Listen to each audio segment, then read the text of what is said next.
இப்போ ஓப்பனே செம்ம வித்தியாசமான அனௌன்ஸ்மெண்ட் செஞ்சுருக்காங்க. இப்போ அவங்க ஒரு ஃபுல் லென்த் மூவியை எடுத்திருக்காங்களாம்.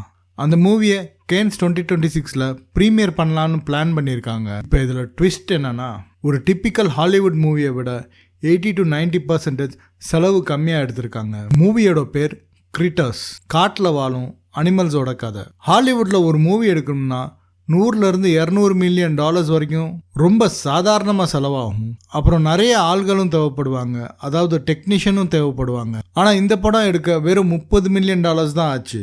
அதுவும் ரொம்ப குறைவான டெக்னீஷியன்ஸ் இருந்தாலே போதும். ஓப்பன்ஏஐயில் கிரியேட்டிவ் டைரக்டராக வேலை பார்த்த சாட் நெல்சன் 3 வருஷத்துக்கு முன்னாடி டாலியை யூஸ் பண்ணி ஒரு ஷார்ட் ஃபிலிமை கிரியேட் பண்ணார். இப்போ அதே கான்செப்டை வச்சு கேன்ஸ் 2026 ஒரு ஃபுல் லென்த் மூவியாக அதை ப்ரீமியர் பண்ண போகிறாங்க. ஃபுல் லென்த் மூவியை ஏஐ வச்சு டெவலப் பண்ணாங்கன்னா அது அப்படி இல்லை, அங்கங்கே ஹியூமன் வாய்ஸை யூஸ் பண்ணுறாங்க. அப்புறம் ரியல் ஆர்டிஸ்டோட ஆர்ட் ஒர்க்கை ஓப்பன்ஏஐயோட ஏஐ டூல்ஸில் ஃபீட் பண்ணி சில வீடியோஸை ஜென்ரேட் பண்ணியிருக்காங்க. இதில் உங்கள் தாட்ஸ் என்னன்னு கமெண்ட்டில் சொல்லுங்கள்.